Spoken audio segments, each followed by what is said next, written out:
What if the Jujutsu world was never meant to be saved?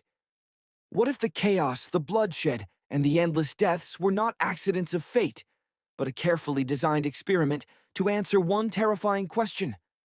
What kind of sorcerers are born when humanity is pushed to the brink? The Culling Game is not just the most brutal arc in Jujutsu Kaisen. It is the moment the series stops pretending that survival and morality can coexist.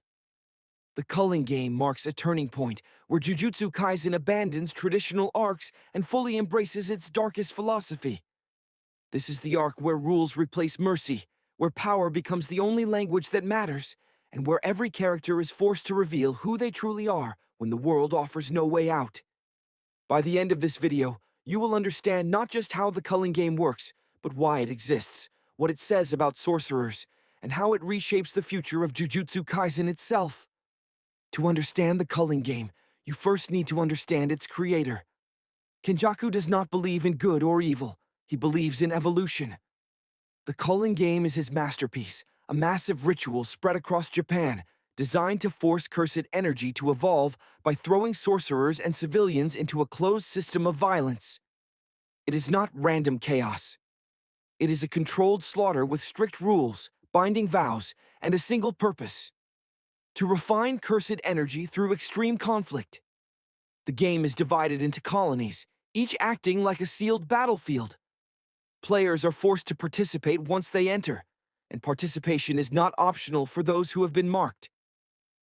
Points are gained by killing other players, and failure to earn points within a set time results in death. From the very start, the system removes hesitation. There is no reward for kindness, no safety net for mercy. The rules are cruel because they are meant to be. One of the most overlooked details is that the Culling Game is not about killing for entertainment. It is about observation. Kenjaku is watching how different types of sorcerers react under pressure. Ancient sorcerers reincarnated through cursed objects, modern sorcerers raised in the flawed Jujutsu system, and civilians suddenly granted cursed techniques are all thrown into the same environment. The game is a forced comparison between eras, ideologies, and power systems. This is where Yuji Itadori's role becomes especially tragic. Yuji enters the Culling Game not to win, but to save people. He wants to add rules that reduce casualties and protect non-sorcerers. But the structure of the game actively punishes this mindset. Every second Yuji spends hesitating is a second closer to his own execution.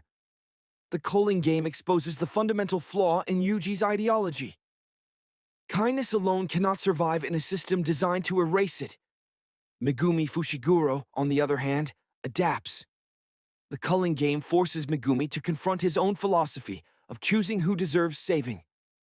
Inside the colonies, Megumi becomes more decisive, more ruthless, and more strategic. His battles are not just about cursed techniques, but about mental growth. This arc quietly transforms Megumi from a talented student into a true Jujutsu sorcerer shaped by consequence. The introduction of ancient sorcerers is one of the arc's most important elements. Characters like Kashimo Hajime and Ryu Ishigori represent a past era where strength was absolute and morality was optional. Kashimo, obsessed with fighting sukuna, embodies the raw hunger for battle that defined ancient sorcery. Ryu, with his overwhelming output, represents satisfaction through destruction. These characters are not villains in the traditional sense. They are relics of a time when power decided everything. In contrast, modern sorcerers rely heavily on teamwork, strategy, and restraint. The Culling Game strips those advantages away. Communication is limited.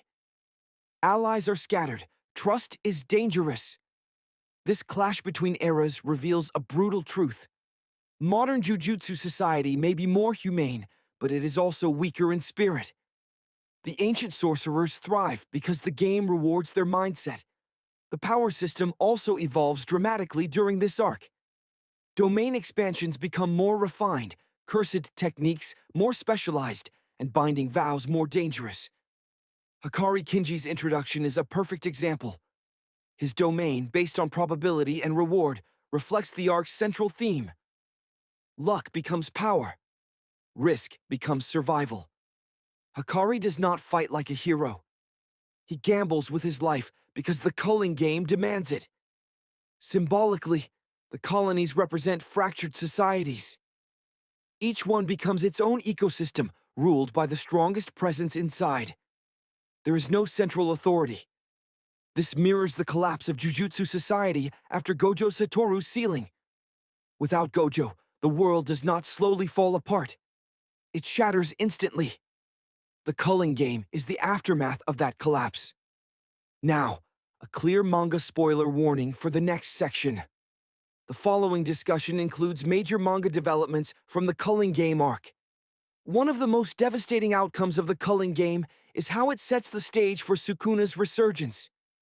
The chaos, the constant use of cursed energy, and the emotional exhaustion of key characters create the perfect conditions for Sukuna to act. Megumi's role becomes especially significant, as the arc subtly positions him as a vessel of potential rather than certainty.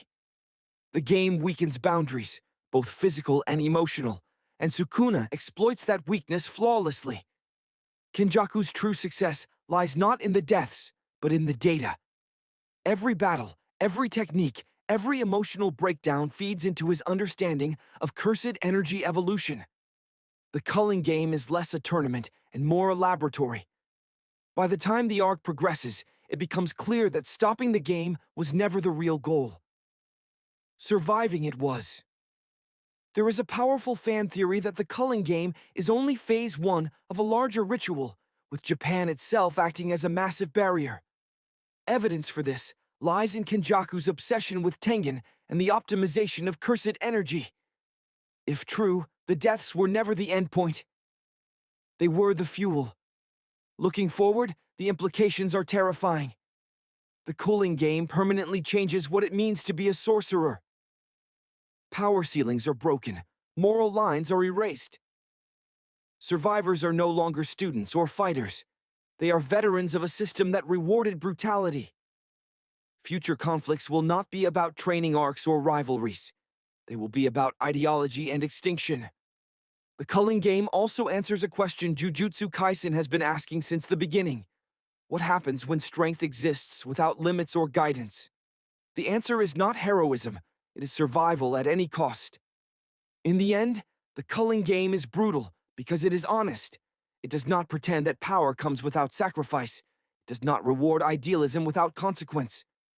It shows a world where evolution is cruel and mercy is a weakness unless backed by overwhelming strength. And the most unsettling truth is this. The game is not an anomaly in Jujutsu Kaisen's world. It is its natural conclusion. So the real question is not who survives the Culling Game. The real question is whether anyone who does can still call themselves human.